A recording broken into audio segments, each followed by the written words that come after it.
Muy buenas tardes a todas y todos. Estoy muy contenta de dar la bienvenida a una nueva sesión de Residencias UC, Historia UC, que es la última sesión de residencias de este año 2024.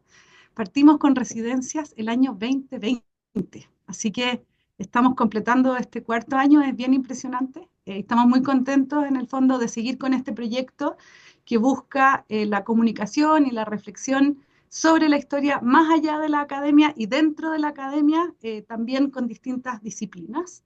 Y hoy día estamos muy contentos y contentas de recibir a Cristiano Paso, que es profesor, nuestro vecino, ¿verdad?, de la Facultad de Letras UC, que se ha especializado en teatro latinoamericano en el siglo XX, estudios sobre performance, sobre universidad, sobre humanidades, mercado, un experto en el mundo cultural chileno de las últimas décadas y hoy también de América Latina, y uno de los principales investigadores en estudios latinoamericanos en nuestra región y en las Américas. Y hoy nos va a presentar sobre su último libro, y el formato de esto es que Cristian va a presentar y después abrimos la sesión para preguntas y respuestas. Así que, Cristian, bienvenido aquí con Rafael Gaune. Bienvenido a Residencias en Historia UC. Muchas gracias, es un tremendo honor estar en las residencias en Historia UC, espacio del que soy eh, escucha y espectador habitual a partir de su sitio web, que es un archivo fascinante porque creo que nos permite dialogar más allá de los imperativos disciplinares. Hoy día voy a contarles de mi libro que acaba de llegar a librerías, se lanzó el pasado 14 de noviembre, que se llama Rimmel y Hell, el teatro de las fiestas under. Y lo que he preparado para hoy día, siguiendo un lenguaje teatral, tiene tres escenas. Vamos a ver si el tiempo nos acompaña y tomamos las tres escenas o nos quedamos sencillamente en dos. Ahí vamos viendo el timing. Pero el libreto es el siguiente. Quisiera partir con una primera escena en la que mi propósito es reconstruir la trama epocal donde ocurre el relato que ocupa a Rimmel y Hell, el teatro de las fiestas under, una segunda escena intermedia en que voy a compartir con ustedes algunas disyuntivas metodológicas que me surgieron durante el proceso de investigación y el momento de escribir el libro, y si el tiempo lo permite, tal vez haya una tercera escena en que comparto un breve fragmento del libro, pero eso lo vamos a ir viendo por el camino. Antes de comenzar y entrar en materia, quisiera permitirme un epígrafe audiovisual que tal vez me permita situar el tópico de el libro y, si bien no hacer un resumen, al menos familiarizarles con cuál es el tema que me convocó a la hora de escribir. Así es que lo que va a empezar a correr de fondo, y lo voy comentando porque me interesa más como referente que como el discurso audiovisual que vamos a ver, es lo siguiente. Voy a ajustar el volumen con vuestro permiso para poder comentar encima. Como la música lo va anunciando y probablemente más de alguien en la red lo reconoce, este es el tráiler de la película No de Pablo Larraín, estrenada en 2013. Eh, ¿Por qué pongo como epígrafe audiovisual el tráiler de este film? Por una razón muy sencilla. Me parece que no, más allá de sus aciertos y desaciertos como trabajo fílmico, me permite llamar la atención sobre una coyuntura histórica que me fascinó. Aquel momento en que recuperamos la democracia en Chile a través de un plebiscito y claro, el film pone énfasis en una campaña publicitaria en términos formales y de contenido revolucionaria para la época. Y aquí viene literalmente el epígrafe de esta charla o comentario y del libro mismo. Ese epígrafe dice que si en 1988 logramos imaginar un arco iris multicolor, si logramos articular una idea de alegría y ponerla, obviamente, en lenguaje audiovisual que brillara como neón sobre el cielo de Santiago. Eso ocurrió gracias a que hubo una generación de, podríamos llamarlos, tramoyas adolescentes que permitieron articular, construir y edificar ese relato audiovisual de la alegría. Y lo que Rimmel y Hell intenta contar es de qué manera en la década de 1980, en una trama de espacios semiabandonados que fueron recuperados por una generación de jóvenes adolescentes que comenzaban a retornar de exilios familiares transatlánticos, ¿no? De qué manera en esos espacios la organización de fiestas, de espacios contraculturales, permitió generar un espacio de aprendizaje y podríamos llamarlo de temprana alfabetización cultural, audiovisual y por supuesto de cuidado y solidaridad que permitió suplir lo que afectiva y educativamente en ese momento el sistema universitario en ruinas no estaba ofreciendo. La tesis que intenta contar Rimmel y Hell es que si logramos soñar la alegría, más allá de que luego haya llegado de manera más tibia de lo que soñamos, fue porque hubo un grupo de jóvenes teatristas formados en fiestas clandestinas que en ese espacio adquirieron los principios éticos, pero también los aprendizajes técnicos que les permitieron regalarnos esa idea de alegría. Ocupo acá literalmente como acompañamiento visual una fotografía de Gonzalo Donoso tomada en el Garage Internacional ubicado en calle Matucana 19 de la fiesta Bela Lugosi organizada por el teatrista performer Vicente Ruiz en que tuvimos durante algunas horas hasta la medianoche, hasta pasada la medianoche, a la concurrencia encerrada mientras un espectáculo ominoso ocurría en artesanales tablados y tarimas que pendían de sogas desde el techo del garage. Pues bien, siendo esa la premisa del libro, voy a ir comentando y leyendo algunos aspectos para intentar reconstruir ese espacio que fue el que me interesó. Por lo mismo, planteo que, perdón, voy a bajar acá el audio para que esto sencillamente acompañe las palabras segregada como campo de exterminio. En 1983, Santiago es lúgubre como una extravagancia gótica. Lúgubre, pero sobre todo silente, porque los aviones ya pasaron, las bombas ya estallaron y las ruinas permanecen al sur poniente de la Alameda, escuelas, industrias y universidades por municipalización o quiebra mutan en galpones abandonados y poco más allá las soluciones habitacionales se confunden con nichos y las plazas con fosas comunes. Peor, uniformadas con los colores de la paleta cromática castrense, las personas muertas vivas enfilan como hormigas en la comisaría, en el juzgado, en el paradero, en el PEM y el POG, y las que protestan en la posta, sino en la morgue. Pero contra el tránsito de esas personas que se confunden con hormigas en esta ciudad de fríos terribles, también deambulan unos adolescentes a los que, abajo en la costanera, citando el disco clásico de electrodomésticos, nadie les habla. Por efecto de la ley de amnistía número 2191, promulgada en 1978, unos son retornados de exilios que se cuentan en lenguas extranjeras.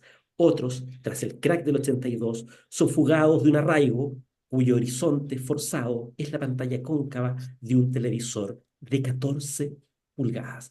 Literalmente, lo que propone Rimmel, como venía anunciando, es que producto de esta trama legal, pero también de las voluntades individuales que se comienzan a tejer en los contornos de las ruinas de un sistema universitario intervenido, comienza a gestarse una masa crítica que hará posible, en una escala microscópica, la supervivencia de jóvenes no alineados ni con el discurso oficialista castrense, pero también escéptico del discurso de una izquierda todavía tradicional y anquilosada en lo que respecta a políticas, por ejemplo, de género y sexualidad. Y en un nivel más macroscópico, esta masa crítica de jóvenes que recupera lugares y organiza fiestas termina convirtiéndose a mi entender, en el contingente que durante la década del 90 va a ser capaz de movilizar las formas de cultura que terminamos conociendo como parte del imaginario de lo que concebimos como cultura pop a nivel local. Pero, ¿quiénes son esas figuras de la noche bajo esta trama de Rimmel y Hell? Planteo y propongo un breve video que contiene una cita que me parece que permite dar con el tono emotivo de este libro.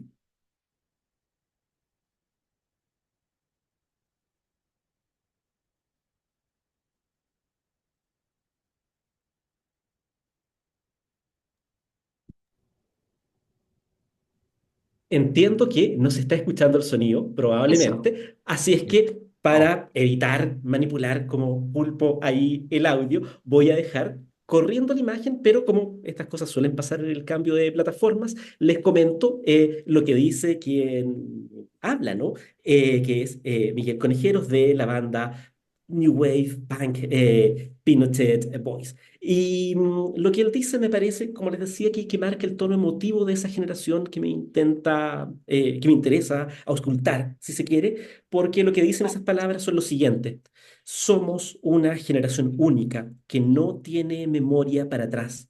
Los viejos parece no hablan de eso. Ellos viven en otra época, tenían democracia.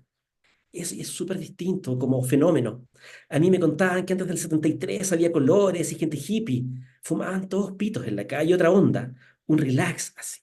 Y ahora nosotros aquí somos únicos, no tenemos memoria, nadie nos cuenta, somos únicos dentro de un sistema súper represivo, pero igual estamos aquí vivos y la imagen termina con esa sonrisa adolescente que, insisto, me permite contar el relato que sigue. Uno bien podría decir que es el lema de los punks en el Reino Unido, en Inglaterra en particular, fue No Future. El de esta generación, llamémosla alegóricamente Pinochet Boys, debe ser No Memory. Quizás sí en inglés, porque ni la lengua materna heredan, porque a las lenguas maternas hasta corriente les pusieron. Claro, despojados de memoria, piratean una en VHS los domingos, mezclan los videoclips que burlan la ignorancia de los sensores de magnetoscopio musical o más música. En cassettes, más de esos jueves, piratean los singles que algún practicante a la deriva, como ellos, echa a correr en el trasnoche de la frecuencia modulada, de fusión contemporánea en Beethoven o melodías subterráneas en Universidad de Chile. Eso sí, antes que las cintas se gasten con el trajín de los cabezales de la radio casetera, rec más play, gestus primario de una relación subversiva con la tecnología análoga, esta generación, estos chicos de Pinochet, se aferran a la New Wave, esa sensibilidad descaradamente pop que con irónica afectación camp celebra con la misma estridencia que llora la fluidez impúdica de los géneros musicales y sexuales. Acá me interesa instalar en este relato una segunda idea, ¿no? Si la primera es la de esta generación que comienza a constituir una masa crítica, la segunda idea que me interesa instalar es que esta generación se apropia de una sensibilidad estética que en el norte global, si así pudiéramos haberlo llamado en la década del 80, es deliberadamente mainstream, pero que en su apropiación cono-sureña se convierte en una suerte de código cifrado que por azar a ratos y por deliberada premeditación en otros, se convierte finalmente en un código que permite decir en una lengua que no se domina, pero se palpa, básicamente los afectos y los deseos que no caben en un español de Chile que a esos jóvenes no les guarda más posibilidades léxicas que el improperio o el silencio. Digo que la New Wave es sensibilidad y no estilo. A las canciones New Wave que esta generación se roba de la radio y la TV, generan un imaginario donde el cruising son inevitablemente protagonizados por obreros que bailan al ritmo de decímetros nucleares, como en Being Boiled de The Human League, o aparecen unas pin-ups recién decapitadas en Planet Claire de The B-52s, O también aparecen prostitutas, travestis que se conservan en Benzedrina, como en la alusión a The Queen's Death de The Smiths, o hay hustlers que no saben si se derriten por causa del efecto invernadero o por la resolana radioactiva, extraviados. De ellos, una mitad viste nylon fluorescente por el relámpago de Chernobyl o por el polvo de Three Mile Island, la otra de negro por el hollín que tiznan los cadáveres de los mineros de Aberfan o Goldberg.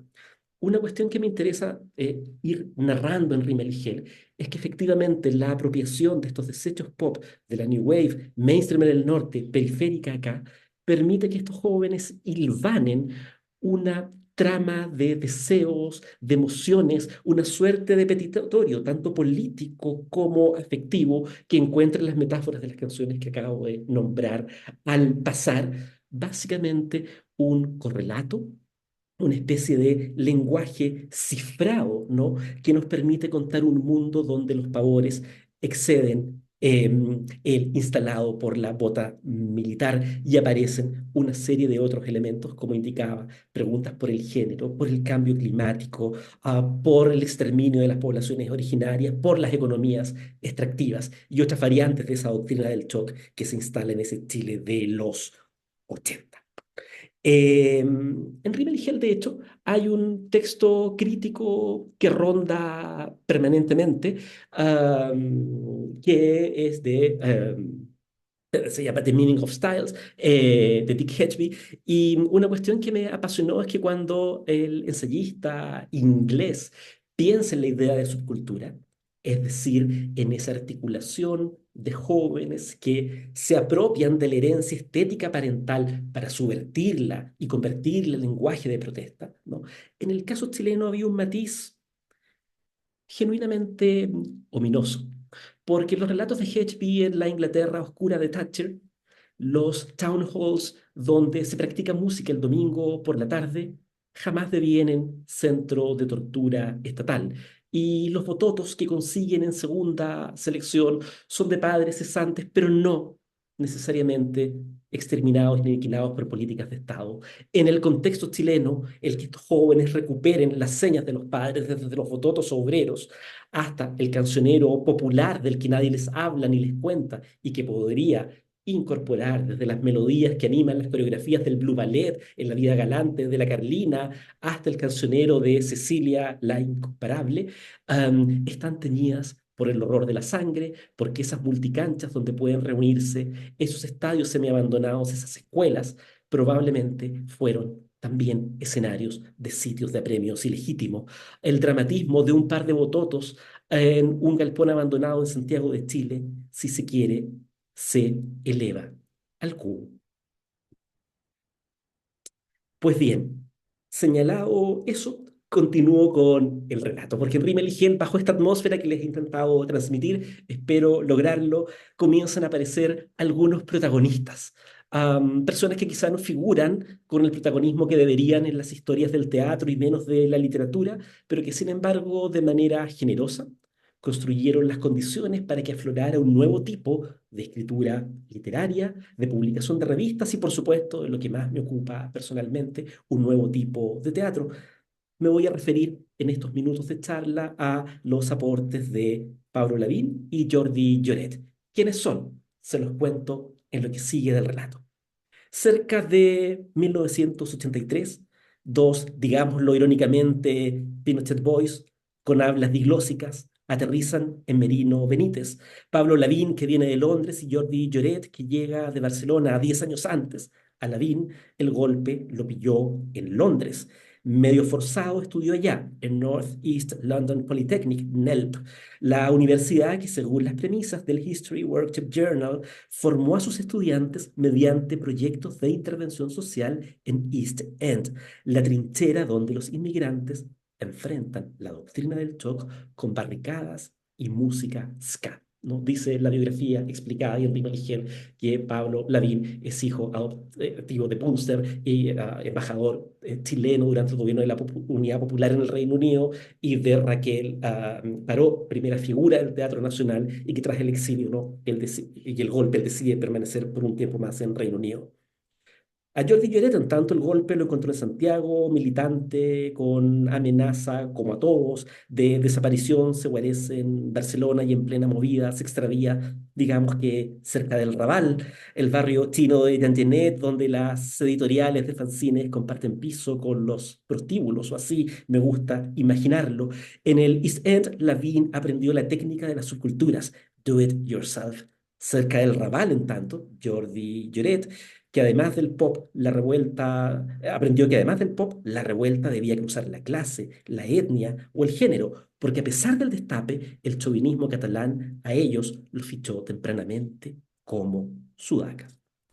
Distinto es lo que aprenden ya retornados. Lavín y Lloret quieren recuperar dos galpones, abandonados al poniente de Santiago. Insisten como si reventar los candados que los clausuran les permitiera recuperar la memoria de la que nadie les cuenta, como nos decía el joven en el video en que pudimos ver la sonrisa, no necesariamente escuchar las palabras. Pero sin duda, hacer eso, volar esos candados, conlleva peligro. Ambos rápido lo confirman. En calle San Martín, número 841, Pablo Lavina y el gimnasio semi-abandonado del sindicato de conductores de trolebuses y para reabrirlo debe persuadir a una directiva amenazada por soplones, tramitar permisos con alcaldes designados y esquivar los autos sin patente que se estacionan sobre la vereda. En Matucana 19, las mismas destrezas despliega Lloret cuando se propone rescatar el garaje de sus antepasados, refugiados de la República Española, entonces secuestrado por una red de abogados, cafiches, mafiosos, matones, mercantifles. Esto no es ni el East End en Londres, ni el Raval. Cuando el guardia del trolley no amanece, apaleado como un loco, otra vez los tiras, las pintadas en la puerta de Matucana 19 les avisan que están vigilados. Rondan los somplones. Y acá, en este relato que voy instalando estas dos figuras, insisto, claves y no necesariamente recordadas, Pablo Lavín abriendo el trole y el espacio donde luego Ramón Griferio, Premio Nacional de Artes Escénicas de la Representación, permite desarrollar sus obras y a su compañía Teatro Fin de Siglo, o en el Garaje de Matucana, lugar sin el que no se logra comprender el temprano impacto de las yeguas del apocalipsis en el ámbito de las artes performáticas o de la banda de electrodomésticos en el mundo de la música, o de, por ejemplo, Teatro del Silencio en el mundo de las artes escénicas, ¿no? Esas dos figuras están operando en una noche que en el trabajo de archivo, entrevistando a quienes asistían a esas fiestas, encuentro citas que nos muestran que la idea del negro, la significancia de la ropa de la que he venido hablando, se hacen particularmente crudas como referentes en esta noche de Santiago. Leo un testimonio de algunos de los entrevistados para el libro. Cito, si a los guantes les cortamos los dedos, a veces para apropiarnos de la estética de The Face, la revista que se publica en Londres, pero otras lo hacemos por urgencia. Fue después del atentado a Pinochet en noviembre del 82, 86. No, miento. Ahora me acuerdo, viernes 17 de octubre, en el taller de calle Rengo, que era una casa de adobe a mal traer donde vivía la loca Fanny, una peruano-chilena muy pituca, medio bajista, casi indigente, que era hija, quizás sobrina, de un diplomático peruano. Esa noche no caminamos hasta el trolley, nos quedamos en el taller porque era el cumpleaños de la Daniela. Cerca de las 11 llegó la Flavia con los guantes negros, tijereteados, aunque sus falanges no estaban desnudas, estaban con unos pompones de gasa. Le dije, ¿New Wave Pop Art, weona? No, weón, me respondió. Andan buscando a mi hermano. Como no lo pillaron, me agarraron. Ahí me enteré que le habían sacado las uñas. Fin de cita. En ese Santiago, el afán de esta new wave del troleo de Matucana, por ende, está teñida por estos aspectos. Y también por un afán de reencontrarse con la memoria y con ciertas tradiciones perdidas. A propósito, estamos viendo fotos de Gonzalo Donoso, ahora Jorge Brandmeier y más adelante de Bernardita Birkner, muchas de ellas reproducidas en este libro Rimmel y Hell. Lo que quería apuntar ahora también es que hay una cuestión que me parece interesante de estas intervenciones urbanas que me van ocupando y que, insisto, me interesan porque en ellas yo veo el espacio contracultural, educativo, donde se forma esta generación de artistas de la década del 80, eh, es la vocación con la que se relacionan con los barrios donde van a reabrir estos espacios de resistencia.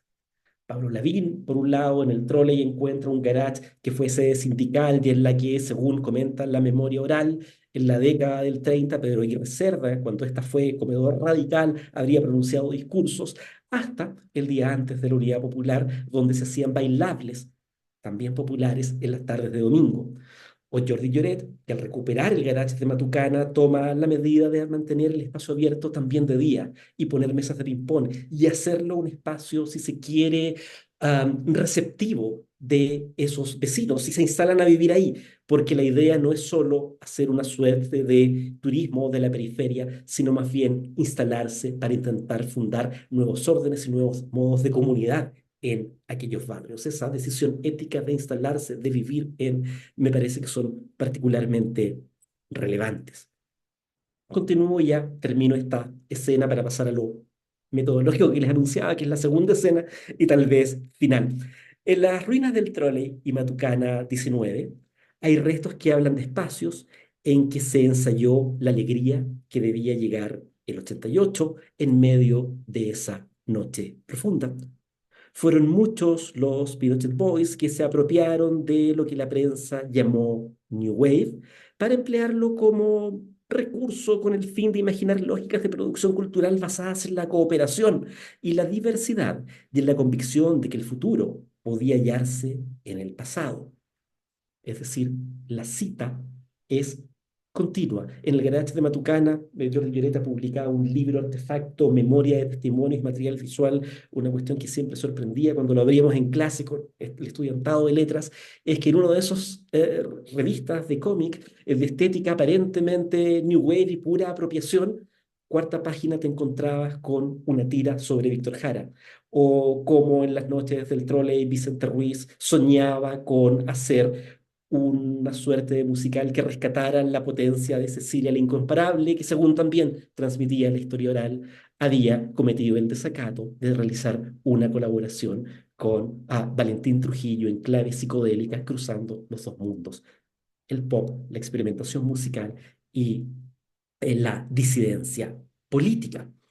Por supuesto, las lógicas de producción cultural fueron aniquiladas ya sea por la burla de las industrias del entretenimiento o sencillamente por el desdén. Peligrosos como estos chicos, de verdad, con sus delineadores, no se están vistiendo de modernos, no, antes que todo, están escribiendo sobre sus cuerpos las pistas que más temprano que tarde le permitirán recuperar la memoria que nadie quiere ni puede contarles. Antes de ir al remate, quería recordar una conversación que tuve con el crítico teatral Javier Ibacache, ¿no? Que cuando comentaba este libro decía que lo que hacía era un relato medio invernal del sino de quienes fueron las principales figuras de la creación olvidada en los 80.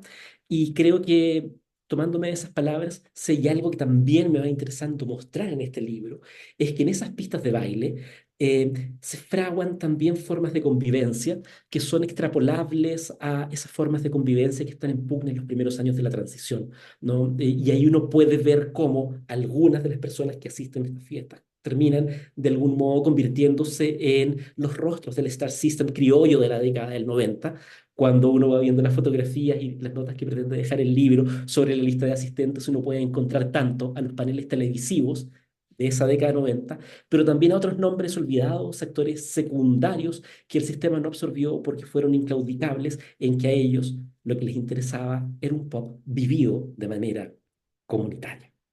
En fin, vamos a datos que nos permitan entender por qué son tan importantes estos espacios y no pura emoción de quien se fascina a la hora de escribir su recuerdo. Me preguntaba porque, claro, ¿dónde más podía proyectarse un futuro Technicolor con un arco iris tan brillante como el neón si no fuese en estos lugares? ¿Dónde más que en Matucana? ¿Dónde más que en el Trolley? Y ahí corroboro que entre 1973 y 1980 la intervención de las universidades conllevó expulsiones masivas de académicos, el 25%, de administrativos entre el 10 y el 15% y de estudiantes entre el 15 y el 18%. Igualmente, la reducción de matrículas de primer año bajó de 47.000 y fracción a 32.000 y fracción estudiantes. En idéntico periodo, la intervención también menguó los regímenes institucionales. a la caída del 34,2% del gasto público en educación superior, según indicadores en su minuto de CIEPLAN, se añadió el cierre de reparticiones interdisciplinarias, la revocación de medidas tendientes a flexibilizar los planes de estudio y la proliferación, digamos, casi barroca de subcompartimentos administrativos que hasta el día de hoy limitan el diálogo. Sumidas en la ruina, las carreras de arte dramático perdieron la reputación alcanzada en las décadas previas. El 80, un estudio de la ex profesora de la Facultad de Educación, Erika Himmel, que ya no está con nosotros, planteaba, ¿no?, que por perspectiva de ingreso, de influencia probable y de necesidad de sociedad, teatro era el programa que en 1984 gozaba de menor prestigio global, ¿no? Esa es la primera escena que me toca contar. Entonces la puedo resumir, como digo, hay 3 o 4 argumentos, ¿no? El primero, hay un contexto que permite, un contexto de ley, pero también de voluntad propia el retorno.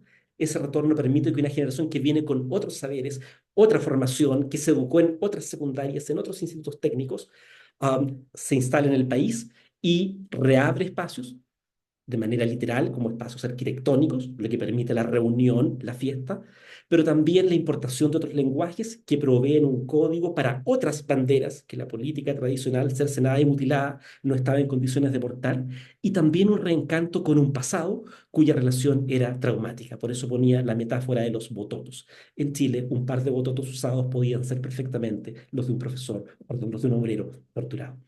Y luego planteaban, ¿no?, cómo en estos espacios hay una convicción de que el reapropiarse de ellos no implica realizar fiestas semiclandestinas en la medianoche de un sábado, sino que sobre todo abrirlos desde el alba para que esa comunidad residente en esos espacios sea la primera beneficiaria y receptora de ese trabajo creativo.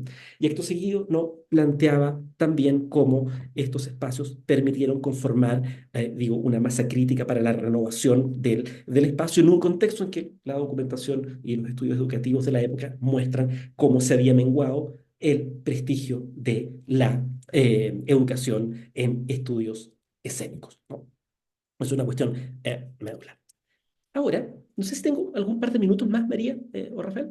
Genial. Cuando se acabe, por favor, me hacen una seña y lo dejamos hasta ahí. Acá estaba mostrando algunas fotografías que me interesan de la pandilla New Wave, ¿no? Y me voy a algo que puede parecer obvio, pero que a mí me sigue dando vuelta en la cabeza, que es el índice del libro, y luego algunas decisiones metodológicas. Quien tome acá Rimel Hell, que lo tengo en mis manos, lo que va a encontrar es un relato que intenta tomar cierta prosa que podríamos identificar con la crónica periodística, si se quiere, y con un interés por ir haciendo una recolección de material de archivo que podríamos llamar efímero. Y en ese índice ofrece un relato que parte reconstruyendo una fiesta del año 84 en el Trolley, justo en la víspera del terremoto, en un toque de queda que no acababa, donde de algún modo se reabre ese espacio.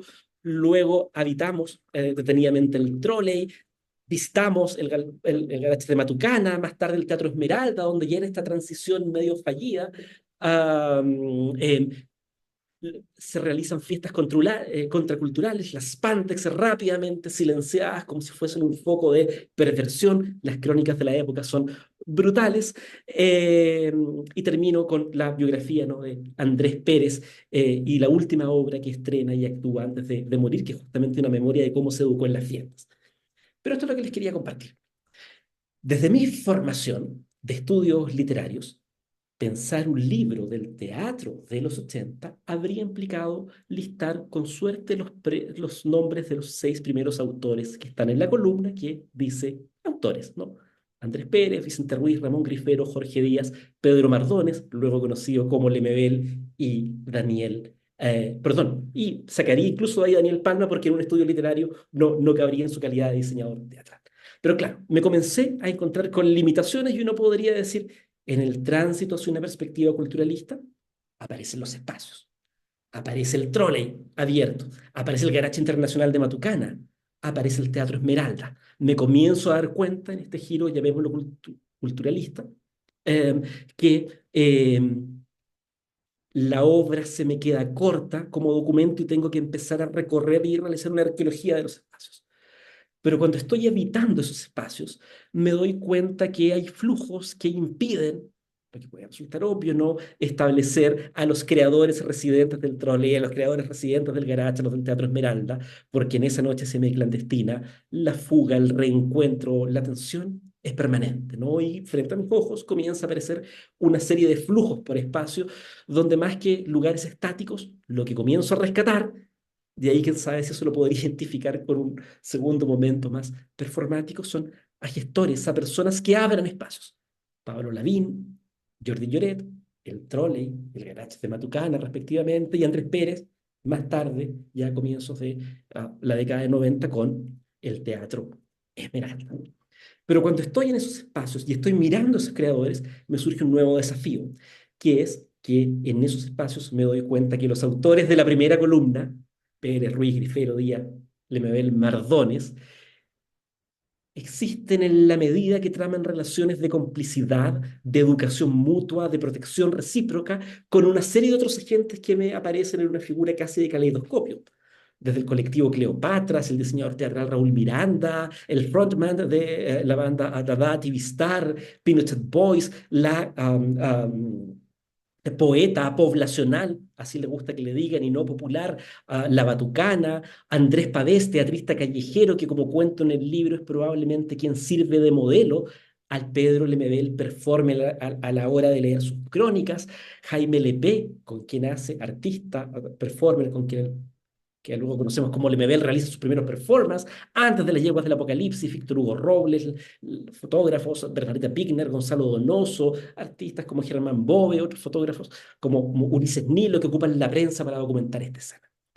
Entonces, ¿a dónde llego con esto? ¿No? Esta idea de parto en mi terreno disciplinar, nombres y obras, me desplazo a los espacios me llevan a facilitadores, creadores, luego voy viendo flujos, redes, termino por definir que básicamente quienes son los y las protagonistas de Rimmel y Hell son elencos, es decir, grupos de personas que se movilizan por la noche, eh, grupos, pandillas, bandos, que van dejando en su hacer huellas efímeras, ¿no? ¿Y cómo entiendo a un elenco?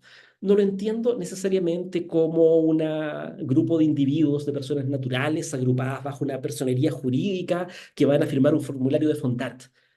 A veces puede estar todo un elenco en un formulario, otras veces no. Me interesa pensar los elencos como comunidades de resistencia, que más allá de si firman o no las obras, instalan modos de vida que permitan el surgimiento de obras de arte e intervenciones artísticas. Y ahí surge, por ende, el desafío de no solo estudiar la obra o el texto, sino que particularmente las intervenciones efímeras. Y ahí llegaba el desafío, ¿por qué hacer un libro de crítica literaria que a ratos se traviste como un libro de crónica urbana? Porque tengo la convicción, al menos en este instante de la investigación, que lo que pueden aportar los estudios literarios a el trabajo de archivo, a recuperar intervenciones efímeras, no es a acumular como quien padece mal de Diógenes, sino más bien establecer relatos de subrogación, establecer relatos que permitan recuperar las texturas afectivas que dieron sentido a una época, que permitan entender que tras la firma del nombre propio, Pedro Lemebel o Andrés Pérez, hay una trama de personas que solidaria y colaborativamente no solo se protegieron, sino que también se soplaron al oído nombres de referencias perdidas, clandestinas, a rato prohibidas. Y pensaba leer un fragmento breve, sí, del texto para mostrar un poco lo que he venido haciendo. Y aunque el otro día ya lo había compartido, en fin, me permito recuperar lo que es una escena que ocurre en el garage de Matucana, en lo que se denominó el Matucanazo de las 3000. En el libro esto está contado en un fragmento, en una sección que se llama Griselda con C, y la comparto, y tras eso cerramos y podemos conversar, si es que no les he hecho dormir con esta larga intervención. Griselda con C. A Griselda de las Nieves, perdón, parto de nuevo, a Griselda de las Mercedes, Núñez y Barra la apodaban la Batucana. No era New Wave, no era de la pandilla, era de Batuco, 36 kilómetros al norte de Santiago. Según decía en Batuco, el invierno era más claro que el verano, porque de noche las luces de la capital brillaban tanto que se reflejaban en las nubes de smog, y ese cielo postizo, con su puro reflejo, iluminaba el zinc de las mediaguas suburbanas. Eso sí, el resplandor más intenso del invierno del 87 no lo vio. Esa noche la pasó en el garage y la luz le brotó a ella de las entrañas. Griselda Conce era poeta de lira poblacional, no popular. En cuanto a espacio de segregación, la población era su condición de posibilidad. Concebía sus décimas como, la cito, prensa alternativa, manuscritas y calcadas o fotocopiadas en hojas de papel tamaño, oficio, sus rimas eran el eco de las demandas de pobladores empleados en la misma miseria del PEM y del POJO, movilizados en tomas. Para financiar su manufactura pedía adhesiones voluntarias de 1 o 5 pesos, aunque cierta del analfabetismo, junto con repartirlas como panfletos, las leía a viva voz en almacenes de barrio y ollas comunes, con el sonido de las cucas policiales como base rítmica. Se la oía como rapera de lengua afilada. Así de áspera rimó la situación de la toma Cardenal Silva Enríquez de la Granja. La cito: el agua es un problema que supone muy oscuro, acarreando a duras penas estas cosas no esperan, más que nada es por salud, que exigen prontitud. La solución ahora es urgente. Hasta ahí la cita. De Griselda, Lalo, Ricardo, TV y otros chicos de la pandilla New Wave la conocieron siendo púberes por la TV. Para domesticarla, en agosto del 82, los productores de Noches de Gigantes la invitaron a una entrevista en vivo con Mario Kreuzberger. Eso sí, ella no mordió el anzuelo. Llegó al set acompañada de una vecina para que la ayudara a enfrentar la ponzoña y con una ruana negra para enseñar el luto de sus tantas vecinas madres. Su estrategia la había resuelto semanas antes. Como sabía que Kreuzberger pasaba del melodrama a la comedia mediante carcajadas estridentes, preparó una serie de cuñas virulentas. Cada vez que la risa dejaba sin aire al entrevistador, ella aprovechaba el instante de apnea para disparar. Que la literatura era eso que democratizó Quimantú, que la justicia aquello que exigían las madres de la Plaza de Mayo, que lo real, eso que tergiversa la prensa conservadora o disque progresista. El resto era pura dictadura. Hasta el 85 no era raro toparse a Griselda repartiendo sus panfletos en el campus de la USACH o en la redacción de Pluma y Pincel. Después sus visitas se esparcieron sin un peso, se plegó a la Confederación de Cesantes Solidaridad y Trabajo. No obstante, con las cosas artesanales el subempleo no era fácil. Le urgía tener el desayuno seguro, el almuerzo seguro. Y la citó a ella que lo que uno ama, que los que uno ama no se mueran. Por eso, con su marido grave por una obstrucción arterial, debió emplearse puertas adentro. Lo asumo como un exilio económico, masculló. En mayo del 87, Soledad Cortés, periodista, dio con el paradero de Griselda, con Cristina González, música, Macarena Infante, artista visual, Svieta Mayoska, actriz, Inés Pascal, diseñadora, Jimena Pizarro, librera, Pachi Torreblanca, actriz, Jessica Ulloa, videasta, Loreto Valenzuela, actriz. Soledad, la periodista, preparaba a 3.000 mujeres, o lo que se llamó el matucanazo de las 3.000. Ahí está la fotografía. A las 7 de la tarde del 24 de julio, juntas planeaban tomarse el garage por 3 tardes. Sin marcos teóricos herméticos, querían denunciar, informar y reivindicar sus demandas y haceres. La consigna era exponer, no ser expuestas. Y tras ella, planteaban que, comillas, para las mujeres de sectores populares, esta era una instancia de salud mental, ya que les permitía ver en forma gratuita cosas que normalmente no estaban a su alcance. Hay un dato interesante que ese mismo invierno del 87 se celebra con jornada inaugural en el Teatro Ictus el Congreso de Literatura Femenina, así se llama, no feminista, en que están figuras de la ciudad letrada. En Matucana tenía su revés y quienes asistían eran las mujeres cesantes de la ciudad iletrada. Por eso mismo pidieron un crédito al Banco del Desarrollo por 200.000 pesos. Les apremiaba costear traslados y viáticos de manutención para las compañeras cesantes. Con el dinero en su poder, el grupo de las 9 acordó proceder de manera piramidal, pero en versión virtuosa. Cada una convocaría a 3 mujeres y esas 3 a otras 3 sumarían, si todo iba de acuerdo con lo planeado, a 3.000. Y esa noche, y esas 3 noches, fueron más. Tras el llamado de Soledad, Griselda aceptó la invitación. Aún sin acceso a la prensa, lo de Noche de Gigantes no fue prensa, fue morbo, intuyó que la velada sería una ocasión favorable para enarbolar sus proclamas. A las columnistas posmo que circulaban por el garage, y que trabajaban en revistas del papel cuché y que preguntaban por qué es tan difícil hacer el amor, quería responderles que por hambre. A las socias de Cáritas dadas a las repartijas de café en las caletas del Sanjón de la Guada, quería enrostrarles que el trabajo para ellas era sinónimo de dignidad y que no nos vengan con otras dignidades raras.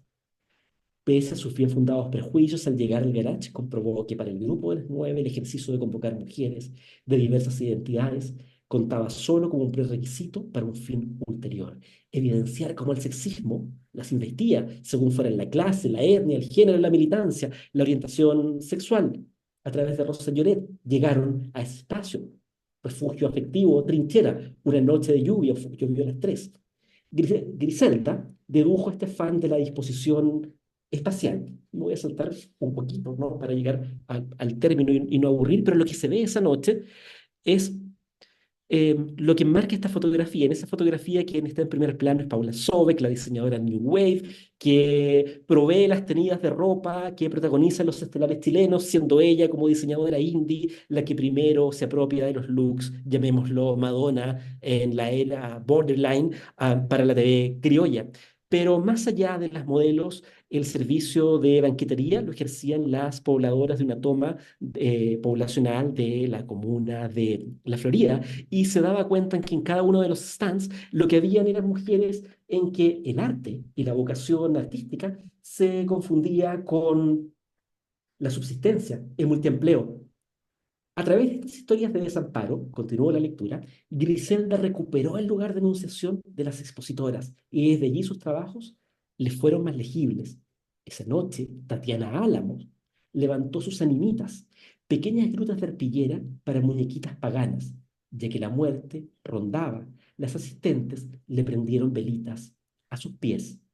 Gloria Camiruaga proyectó Por la Patria, cortometraje de 9 minutos basado en un fragmento de la novela homónima de Diamela Elty. Transcurría en el edificio de Quimantú y se oían los quejidos de las muertas que flotaban en el cauce del Mapocho. Nancy Gebold colgó torsos de maniquíes mutilados, fabricados con restos de género y guaype. En vez de vestirlos, las niñas de la guardería los golpearon imaginándolos sacos de boxeo. Kena Lorenzini enseñó Mastercard, Estoy aburrida y fotonovela compuesta en blanco y negro. Legibles en cualquier orden, los paneles acusaban la violencia de la bancarización forzada. Heidi Navarro leyó Óvulos, a todas se les grabó una línea, comillas, yo, la Amanda de la fábrica. Con Ana y Lucía de la Patria, la toma de la olla común, Delia Vergara divulgó Compartiendo la Mesa, iniciativa para el fortalecimiento de las ollas comunes. Paula Sobek, en la fotografía, calzó vestidos de Material Girl en adolescentes de pose lésbica, y mientras bailaban a Love Bizarre de Tila E con coros de Prince, les gritó, y ahí está la fotografía, que no modelen, que sean con tutti. En esta feria espectáculo, rotativa, dispareja, no estuvo lo mejor, dicen ellas. Estuvieron todas las que quisieron venir. Ese era el espíritu de este New Wave, artesanal, híbrida, en Spanglish, o incluso con coros en un inglés que se pronunciaba sin siquiera saber lo que decían las letras. Pero ¿qué importaba saber lo que decían las letras si con ese maquillaje y ese cuerpo estaban seguras que el dolor era el mismo en Aberfan, en Gales o en Santiago de Chile? Ese fue el atrevimiento de las 3000. Por eso, cuando se abrió el micrófono, se interrogaron sin imposturas. ¿Cuál es el secreto de tu sonrisa? ¿Te sientes solo? ¿Qué es para ti una noche de rica? De ingenuas, las preguntas tenían poco. Sonreír era un arte. Por Roja o Ana Madera le degollaron a su José Manuel. Vivir sin pareja, una lucha. Por Solterona, a María Antonieta Sá la hostigaban. Peor, la seducción, una ruleta rusa. Por putas, a tantas las violaban policías, psicópatas, detectives. Notando que esta era historia, dos cronistas compaginaban impresiones en la prensa de la época, algunas despiadadas incluso. Más de alguien afirmó, me faltaron las pobladoras, u otra dijo, me molesta la afectación de este colectivo, aún le falta un grado para hervir, de ahí a formas más bien húmedas y tibionas que hemos visto esta noche. Griselda estuvo en desacuerdo con las ensayistas académicas y con los artistas visuales. Ella dijo, le pongo un 7. Claro. ¿Qué sabían las guardianas de la excelencia de las manos de esas mujeres? A sus compañeras, ella no paró de mirarle las uñas. Sobre dedos húmedos, las llevaban cortas, cuadradas, muchas veces sin pintar. No eran manos de princesa ni de Miss Universo. en el 87. Eran menos sinceras, porque las imperfecciones de sus uñas delataban el estrés que sobreviene cuando la creación artística se traslapa con el multiempleo, o cuando ejercer las tareas de cuidado conlleva el desacato de las leyes laborales. Por sinceras, quiso estrechar esas manos. Cuando le llegó el turno de trepar uno de los andamios para leer sus liras, Griselda no dudó en escoger una que honrara esas manos gruesas, capaces de asistir partos. Griselda tomó el micrófono. Juntas no habrá más descalabros. Iremos traspasando los barrotes de la muerte, desde las rejas de San Miguel hasta la Victoria. Asusada por las manos que la abrazaban, recitó, luminosa, a Griselda. Esa noche la voz le brotó de las entrañas. Bien, ese es Rivel y Gel, el Teatro de las Fiestas Under. Ahora podemos conversar y ojalá haberles entusiasmado con esta época. Muchas gracias, Cristian. No sé si alguien tiene alguna pregunta. Yo como que me distraje un poco escuchando, como que eh, lees muy bien, Cristian. Ah, gracias. Si alguien Son tiene los alguna audífonos. pregunta o no, yo tengo un par de preguntas, pero no sé si alguien quiere levantar la mano antes para dar la palabra a alguien más, ¿no? Sí, Jordi, por favor. Ah, Jordi Lloret, aludí hoy. Sí, estás en silencio. El Ahí sí. teatro de silencio. Eh, Usar del agradecer silencio. a Cristian porque es como en estos tiempos practicar la memoria de una manera lúdica y no tan académica. Ya lo vi cuando presentaste en la librería tu libro y ahora arriesgándote a alargarte de una manera muy, muy lúdica, vuelvo a insistir. Y Y por mi parte muy emocionado, porque es como en esa época nadie sabía, estábamos en un presente, una especie de presente continuo, ¿no? Y que de pronto hayan fluido todas estas cosas hasta el día de hoy. El Teatro del Silencio trabaja en Renca desde hace 4 años, desde la revuelta, y la asociación de los colores del triunfo, del no, que me acuerdo que hicimos una fiesta, la fiesta del montón de inscritos, eh, hasta la misma revuelta y su algarabía creativa, como la define la Mon Laferte, eh, que tiene su actual exposición se llama Autopoiesis, curiosamente, porque todo lo que tú hablas, Cristiano, es un poco de quiénes somos en el fondo nosotros mismos, cómo somos nosotros mismos, cómo nos fuimos creando, cómo nos fuimos, que es el concepto de autopoiesis que pone Maturana y que recoge a esta gente más joven, talentosa como el Mon, ¿no? Y como todas estas minas de las 3.000 mujeres, que, en fin, ¿no? Era ese primer feminismo, ¿no? Gracias, Cristian, por tu trabajo. Básicamente era para decir eso.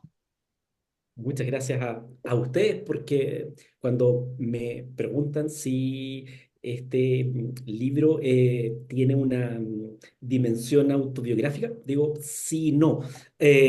No en un sentido factual, puesto que tenía 6, 7 años cuando esto estaba ocurriendo, tenía 7 años para el Matucanazo, eh, pero sí de una manera emotiva. Y lo digo acá en términos emotivos, no en el sentido de, oh, es el lugar donde me habría gustado estar y por eso me importa y por eso lo cuento, sino más bien porque creo que la generación que vino después pudo gozar de ciertas libertades. Pudo legitimar ciertos modos de conocimiento que incluso han ido permeando la academia de manera sistemática. Fue justamente porque esa generación en esos espacios estableció un hilo conductor entre antes y después, ¿no? Una cuestión que me parece que es muy relevante y tomo ahí la figura, ¿no? De este presente continuo, es pensar esas temporalidades y esas tramas que se conectan y se van reactivando, como esa generación de los 80, claro, con ese lenguaje que podríamos asociar a una nostalgia New Wave de fiestas y productos para el mercado de la memoria, fue la cáscara de un trabajo que durante esa década, de manera muy jugada, nos dice, ojo, que lo que se pierde con el arrebato de la democracia del año 73 es también una cultura festiva y solidaria que tiene registros mucho más diversos de lo que imaginamos. Se pierde lo que fue la platea popular teatral de la calle Santiago, con los teatros donde pasaban compañías análogas a lo que conocemos como el Bim Bam Boom o el Blue Ballet. Se pierde el mundo de las quintas de recreo, como la Quinta Claro, 4, lugar de refugio para las disidencias sexuales, como la propia Carlina en Viva Z, a la altura del 2000 y fracción.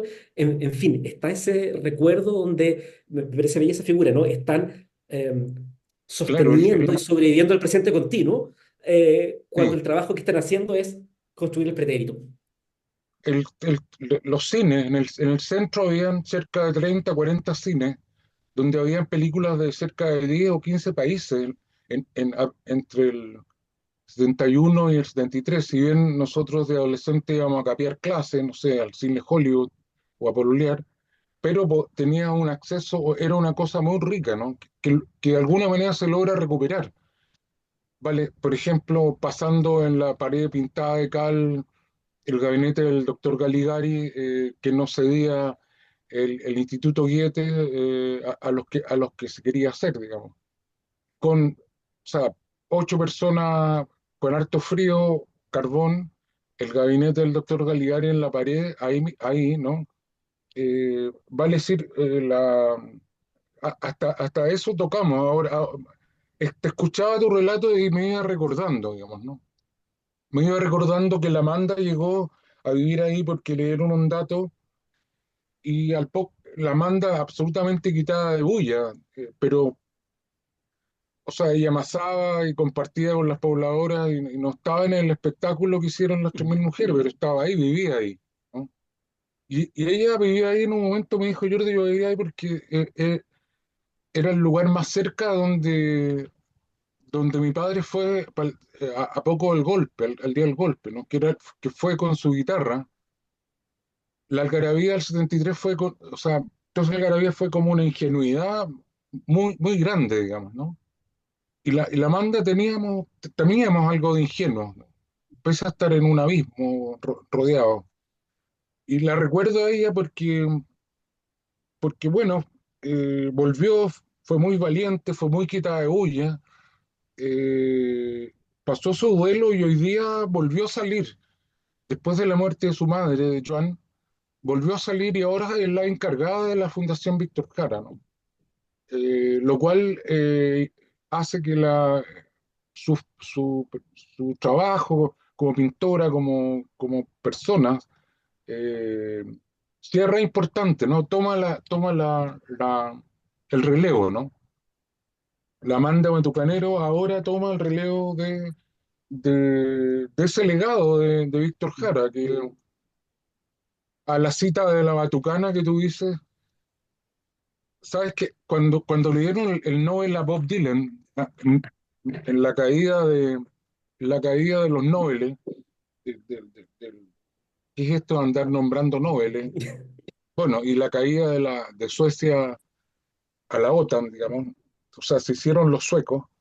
eh, eh, yo dije, tenemos dos Nobeles más en Chile, Víctor Jara y Violeta Parra, ¿no? En términos de su arte renacentista, ¿no? Y eso también yo creo que fue lo que aportó eh, el Trole, Matucana o espacios como el de la Mónica Echeverría también y otros, ¿no? Pero bueno, es como amplio el aspecto el modo de tu investigación y tu método también responde a improvisaciones, responde a tu lenguaje también. También el lenguaje es muy interesante. De- de- Tengo ganas de leer el libro. Nos tenemos que juntar, estamos ahora. No pasará de la próxima semana, Jordi. Queda acá grabado, tenemos un café Sí, pendiente, para siempre. pendiente por mi cu. por mi Por otro culpa, lo lado, hay siento. dos personas, a propósito de continuidad, hay dos personas que hoy día siguen en la labor cultural muy fuertemente, ¿no? Eh, Becerro Ujú. Becerro Carrera de, arte, claro, Herrera. Becerro pegaba afiches y pululaba por ahí, era del barrio y ahora lleva una batalla de 25 años en la Perrera Arte, ¿no? Eh, Roser Ford, que iba con su primer marido todos se inventaban qué es lo que era un DJ o no sé qué, o con equipos mínimos. Bueno, Roser Ford hoy día fue la que construyó el Cultural Mapocho cerca de la, perdón, el Centro Arte Alameda, cerca de la Alameda, de ese centro que finalmente fue quemado, ¿no? Durante la revuelta. Cierto. eh, y que ahora sigue en Seina, ¿no? En la Sí, sala Seina. Entonces ahí también hay una cosa de que ese presente continuo en el fondo era lo que había, pero que quedó como educación autodidacta para muchos que hoy día siguen en esta complicada labor cultural en estos tiempos tan de unas velocidades insoportables para, para el conocimiento humano, para el conocimiento de nosotros mismos, ¿no? Eh, Incluso esta misma cuestión para lo analógico como nosotros es como un cuento entre Bradbury y Asimov, ¿no? Estar hablando con alguien sobre un tema interesante con tiempo y que haya 20 personas en el mismo asunto. El lado luminoso de la tecnología, creo que, porque en esa época la tecnología no era mínima, ¿no?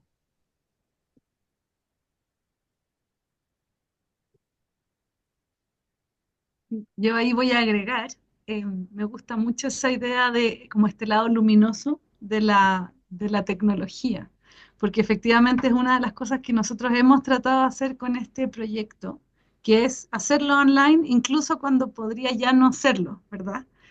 Porque permite que Rafael, que ahora está en Italia, pero distinta gente en regiones pueda participar. Y eso ha sido como una de las cosas que de la pandemia, digamos, quedó. Hoy ahí Giovanna comenta también que ya no está, no vive en Chile.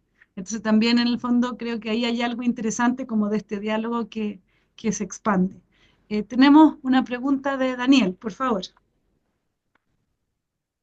Hola, a propósito de Hola, hola. eso, justamente estoy en mi segundo año acá en una universidad en Estados Unidos, así que mi presencia aquí también es posible gracias a esta virtualidad.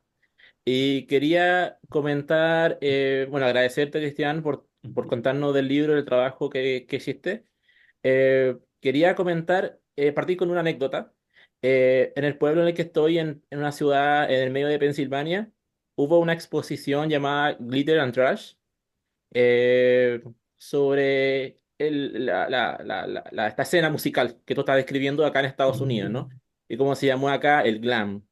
Que estuve revisando el trabajo curatorial y se decía como el glam, como esta estética posicionada entre el presente, entre pasado, presente y futuro, ¿no? Tengo esta imagen grabada de Durán Durán que decía como un afiche que había en la exposición, como chico rebelde hacia el futuro, ¿no? Como entonces, tú ya conversaste, expusiste sobre esta idea de sobre esta noción de sensibilidad y cómo esta sensibilidad conectó con estos jóvenes en los años 80 en Chile.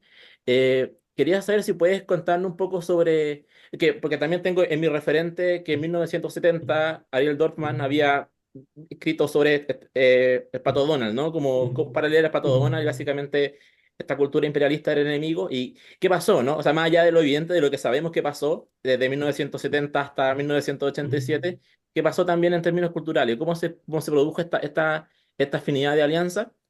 De sensibilidades, más que nada. Si podrías como contarnos un poquito más sobre eso. Y lo otro, esa es como una pregunta. Y lo otro era también sobre tu prosa, sobre esto que llamaste como afiliación con la crónica periodística, sobre este tono también lúdico que mencionaba un poco Jordi, ¿no? Y también sobre, esto todavía lo estoy cuajando, pero tiene que ver con la noción como de experimento, con de experimentar, como a través de la escritura, y con la noción de trauma. Y tú también mencionaste cómo esto hubo una reconexión con este pasado traumático a través de esta experimentación y espectacularización que hubo en los años 80. Esos son mis dos comentarios y una vez más, muchas gracias. Muchas gracias, Daniel.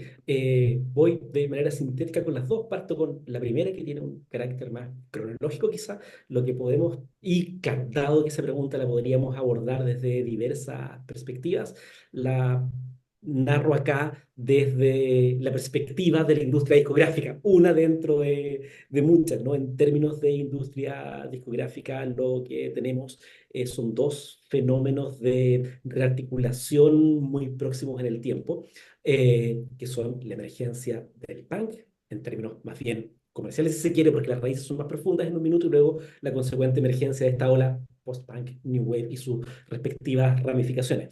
¿Qué nos dicen en términos históricos esos cambios de coyuntura?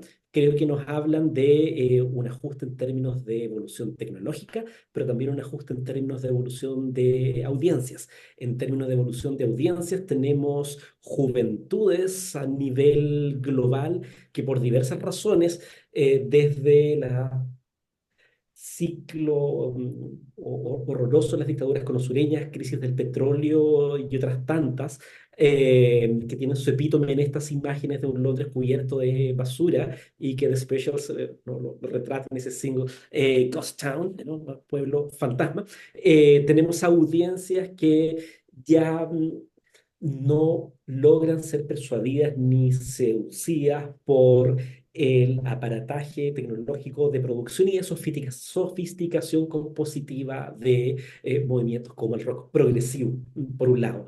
De ahí, claro, surge la búsqueda y la posibilidad de conectar con esos otros tipos de sonidos que están produciéndose desde y con en diálogo de esas audiencias. Y claro, tenemos una primera revuelta que es la del punk, este vómito furioso y al mismo tiempo anárquico, y rápidamente una segunda codificación, eh, que es lo que podríamos llamar New Wave en un sentido muy, muy amplio, y más que identificarla con un estilo musical particular, yo lo llamé, tiendo a pensarlo como una sensibilidad que engloba a actos de diferente calado estético, que lo que intentan hacer es juntar dos o tres elementos. ¿Cuáles son esos elementos? Por un lado, incorporación de nuevas tecnologías digitales que permiten superar el virtuosismo de rock progresivo, pero también agregar matices a la lógica rabiosa de los tres acordes del punk. Asimismo, la posibilidad de manipular y jugar con secuencias y sonidos pregrabados que están más accesibles permite también que esa ganancia de espacio y de libertades transforme el cuerpo del performer en un instrumento comunicativo más que acompañe la música. No creo que hay un trayecto que es relevante, y eso, obviamente, sus reapropiaciones en diversas latitudes permite que estos discursos musicales sean apropiados de formas contradichas, y una misma canción que puede sonar en MTV puede ser interpretada como un jingle publicitario casi risible por su carácter y melodiosidad mainstream, pero al mismo tiempo en clave ser reinterpretado por otras comunidades y sensibilidades como un manifiesto cifrado. ¿No? Eso es lo que podría decir respecto a esa evolución del primer punto. Y el segundo, sobre la experimentación y sobre la búsqueda de la prosa, quizá obedece a una duda que nos ronda siempre quienes cultivamos los estudios literarios, desde que Jacobson nos hacía bullying a mediados del siglo XX, cuando decía la crítica literaria sin duda es una subdisciplina de la lingüística o con suerte de la estética. Y más allá del bullying de Roman Jacobson, creo que hay una cuestión que es clave, y es que claro, los estudios literarios creo que los tendemos a definir más por el corpus que por el método. Hemos vivido metodológicamente de prestado de la lingüística estructuralista en la década desde el 60 hasta entrado en los 80, en algunos desarrollos pidiéndole prestado a la sociología, a la teoría marxista. De algún modo, creo que el hacer crítica literaria es verse seducido por un objeto al que se quiere ocultar, pero que, sin embargo, sabiendo que lo debemos hacer de prestado. Y de hecho, los estudios de performance tienen una deuda tremenda con otra tradición lingüística, ¿no? Austin, Searle y más atrás, sin duda. Entonces, en esa coyuntura de cultivar una subdisciplina que metodológicamente vive de prestado, eh, cosa que a ratos no tapié, se traduce en la malla de letras. Durante mucho tiempo teníamos un curso que se llamaba Introducción a la Literatura, y claro, luego lo llevamos Introducción a los Estudios Literarios, porque en estricto rigor nosotros somos como decía Joseph Gillis Miller, esa suerte de disciplina parásito que van dando un- por los bordes. Dicho eso, en ese vivir de prestado me parece que hoy día hay herramientas útiles en dos disciplinas a las que hemos dejado de mirar como deberíamos. Una es, por supuesto, la investigación en historia, no lo digo porque esté acá, pero un libro que influenció mucho el mío es el trabajo del libro Destape, eh, cuya autora pasó por este mismo espacio virtual, que es un libro que penetra la década de los 80 en Argentina para hacerse cargo de la comercialización de la sexualidad. Eh, entonces, claro, me parece que por ahí hay un lado, hay un trabajo de rescate, de historiar los afectos, en lo efímero, que desde los aportes de la historia nos entrega herramientas ricas a quienes ejercemos la crítica literaria. No para disfrazarnos de historiadores, pero sí para robar ciertas estrategias, ciertos métodos que nos permiten también legitimar objetos y, por cierto, cierto rigor con el trabajo de archivo. Este libro tiene una gran bibliografía y muchas notas, pero lo que pretenden hacer es decir, como, ojo, acá pueden estar desarticulados los tiempos, los actores, pero puede haber ficción ahí, pero cada uno de los hechos narrados está documentado y está tomado de alguna fuente, ¿no? Las acciones no están inventadas si los protagonistas que las experimentan, por así decirlo. Entonces, por ese lado, el préstamo de ciertas metodologías de historia, sobre todo con lo cotidiano, lo afectivo, en fin, esos espacios. Y por otro lado, volver también en tiempos de la crisis de la humanidad, supongo, a esa crónica periodística vigente, instalada y robusta hasta la década del 60, cuando uno ve a maestros como Arcadio Díaz Quiñones, profesor en Princeton, emérito, acaba Laza de sacar, reeditar uno de sus libros, y Arcadio Díaz Quiñones, y antes Ángel Rama, y Ana Pizarro, en Brasil hay Jaime Conte, etcétera.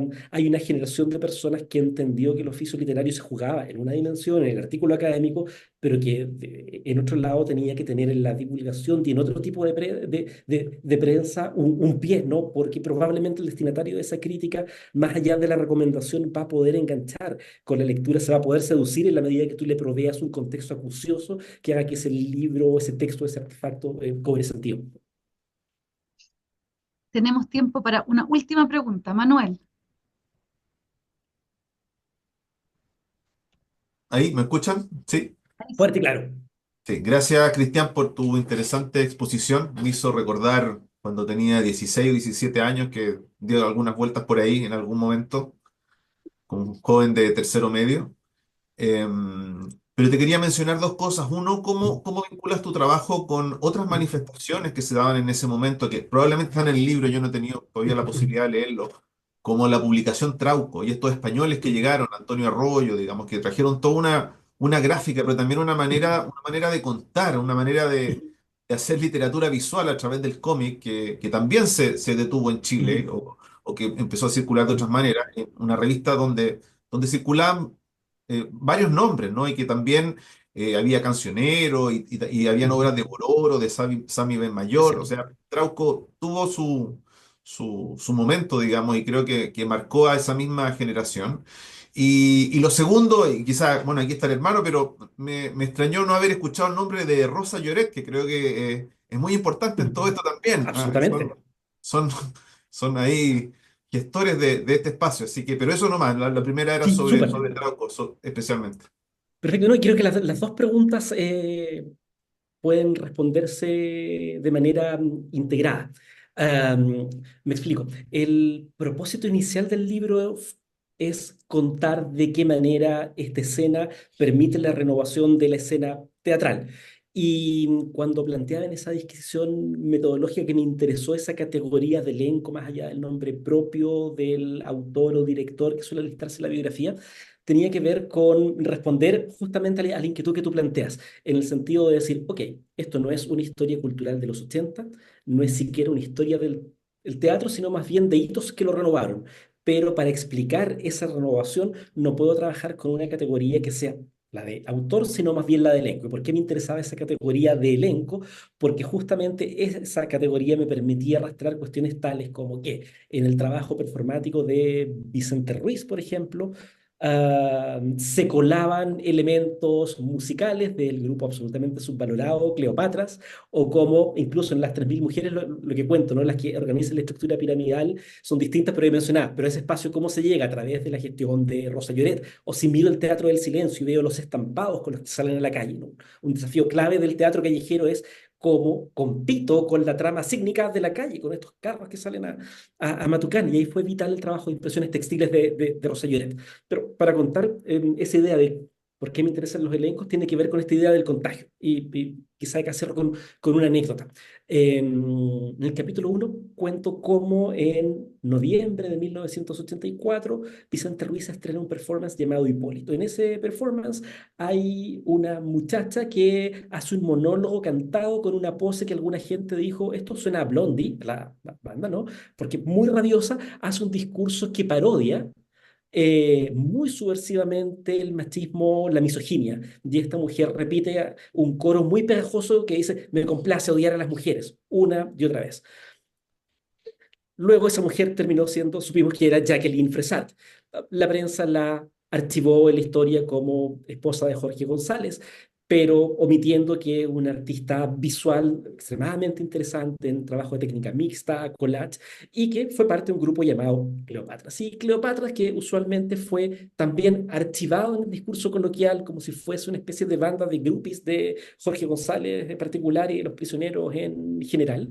Fue un nexo muy capital porque a través de ella uno puede seguir la pista, la influencia de ciertos sonidos electrónicos que aparecen en Jorge González del disco Corazones y luego el primer disco solista es Cleopatras, es donde uno ve cierta experimentación también visual, en pose, en movimiento. Jorge González termina estudiando expresión corporal con Vicente Ruiz, que era el director de la obra en la que participaban.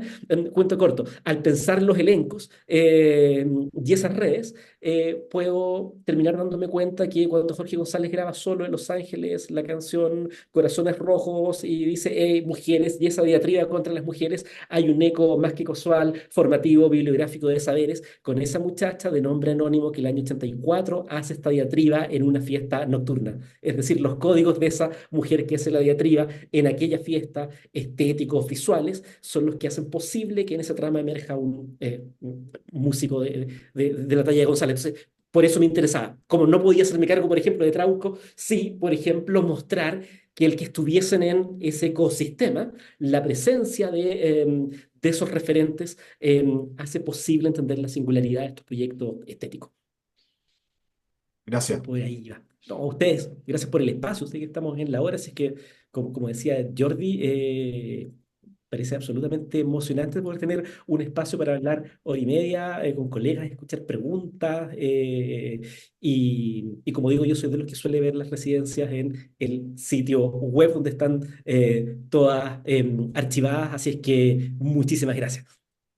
Muchas gracias, Cristian. De hecho, eres el que cierra el 2024, así que los vamos a dejar desde ya invitados e invitadas al 2025, que ya tenemos la primera sesión y que anunciaremos en su momento, digamos, cuando esté confirmada la fecha, pero ya tenemos a nuestra primera invitada del año 2025, así que muchas gracias y efectivamente queda grabado esto y en la página web de Historia de nuestro instituto, historia.uc.cl, así que están muy invitados a verlos después. Así que muchas gracias, Cristian, nuevamente. Muchas gracias a todos y todas que nos acompañaron y especialmente a Jordi Lloret, del cual aprendimos y al cual pudimos escuchar, digamos, y que transformó esta última sesión de residencias en una bastante extraordinaria. Muchas gracias. El mejor discussant que pudimos haber soñado. Muchas gracias. Muchas gracias. Absolutamente. Hasta Muchas, pronto. muchas gracias. Gracias. Chao, Gracias. chao. Gracias. Chao, chao.